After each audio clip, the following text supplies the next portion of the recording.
Rarely do you come across an exercise that fixes your art instantly. This is that exercise.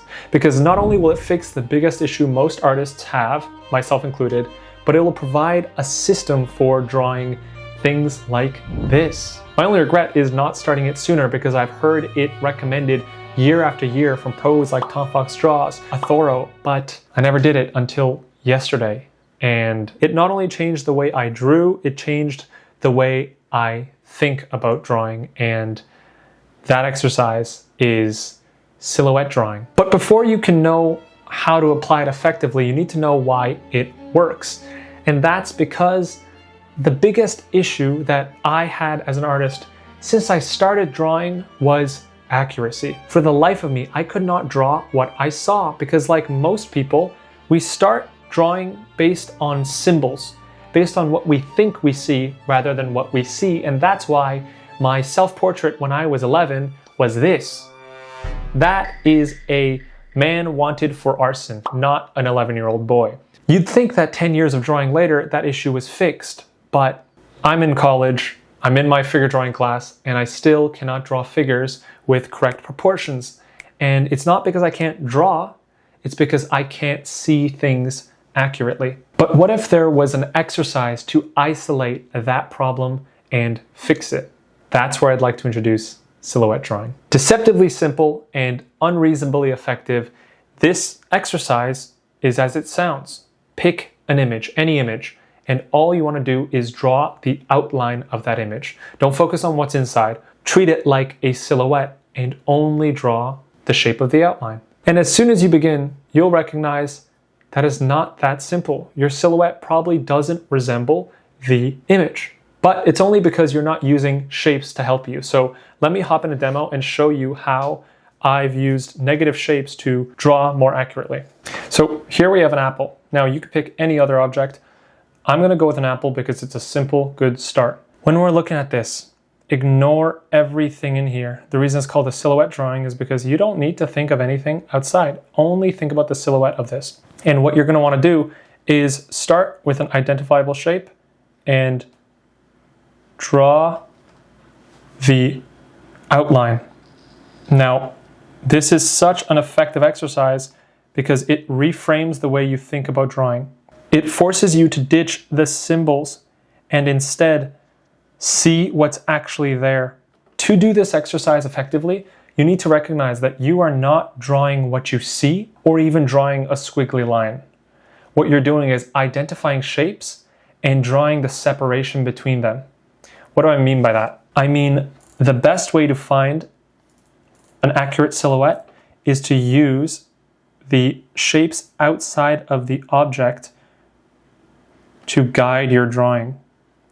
So you can see here how there's this almost trapezoidal shape. And now I know that I want to match that shape like this. And I can imagine that there's a line here, but I don't draw that.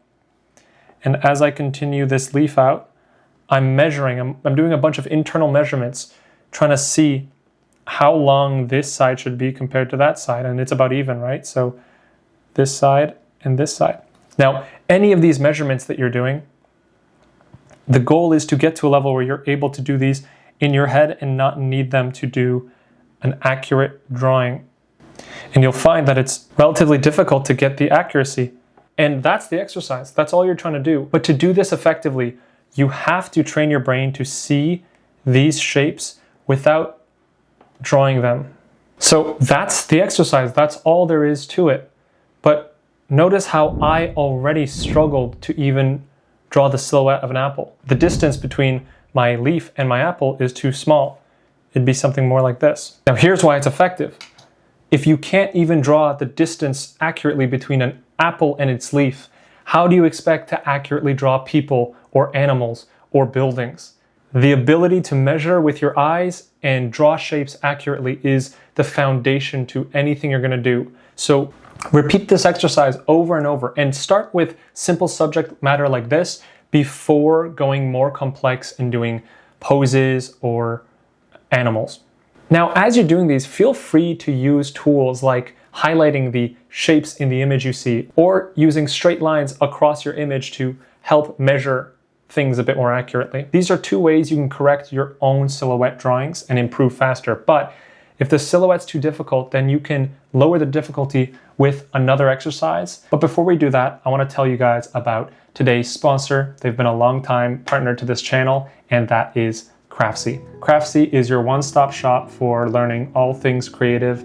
They have classes from drawing to painting to photography to baking and even knitting. If you have any creative interests, then Craftsy has a community of over 2,000 classes and millions of teachers and students that can help you learn what it is you want to get better at. For me, it was Paul Heaston's perspective classes that drew me to Craftsy, because they're the only place you can get his courses for $1.49. Everywhere else, it's a lot more, and his insights are invaluable. They help me improve my drawing, and he's been one of my biggest inspirations for a long time. So it was really cool to be able to learn from him for such a bargain. So if you're interested to learn from Paul Heaston, or shoot, you want to get into some new hobby, then Craftsy is offering the first 1,000 new members a year-long deal of a Craftsy premium membership for only $1.49. So that's kind of crazy. If you're interested, the link is in the description. Let's get into the most basic way to practice this exercise, and it is with shape matching. At the end of the day, what we're practicing here is visual coordination, and this is an exercise recommended to me by my friend and mentor, Athoro. The exercise is simple. Find a shape and try to just replicate that shape. All you're doing is trying to improve your ability to draw what you see. Now, don't start complicated. Start with a square, then do a circle merged with a square. You can screenshot parts of a photo and just copy those shapes. You can create your own shapes and then draw those. As long as you're practicing creating accurate shapes with your eyes, then you're practicing the exercise correctly. Now, an alternative to this is mirroring. Draw a line and create a shape on one side, and your aim is to replicate it exactly on the opposite side, but flipped. This will force you to make measurements about distance without the use of guides. Now, these early exercises are going to be crucial if you really haven't done silhouette drawings before, or you're relatively new, because your hand-eye coordination probably needs the mileage to get used to drawing what you see. Now, the beauty of this exercise is once you're able to do it well, it provides a foundation for taking drawings from a silhouette to a final piece, and it's all done using the same thinking. This silhouette was created using negative shapes. The shapes outside of my object created an empty space that became the silhouette. But we can apply the same thinking exactly to shapes within the object, which creates the positive shapes. Hold on a minute. Have you noticed the mistake yet? Because I didn't until Zeph Draws pointed it out for me.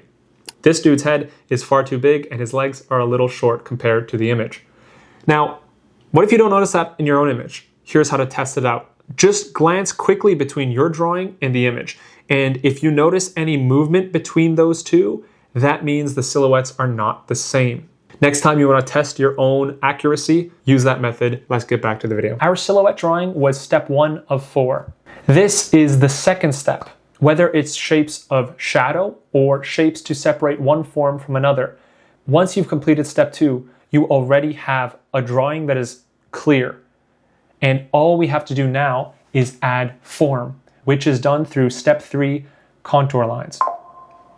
Contour lines are internal lines that mark out the form of your figure. Now, if you're unfamiliar with this exercise, check out this video and check out exercise 19 or 20 where I talk about volume mapping. You're essentially creating a wireframe over your object. When you can create these wireframes across your drawing, you are indicating form. And once you've indicated form in this way, it's clear what direction you have to shade your object. If you shade in the direction of the form, you will create a piece that pops out of the page. And that brings us to the fourth and final step, hatching. In the hatching stage, all you do is find the shapes of shadows in your drawing and hatch them in the direction of the contour lines. By doing this, your drawing gets a lot more contrast and it pops out of the page a lot more. And there you have a fully fleshed out drawing purely from thinking about shapes by practicing the most deceptively simple hand-eye coordination exercise. I'm so surprised by how well it worked. I see why Tom Fox Draws mentions it in the first chapter of his book.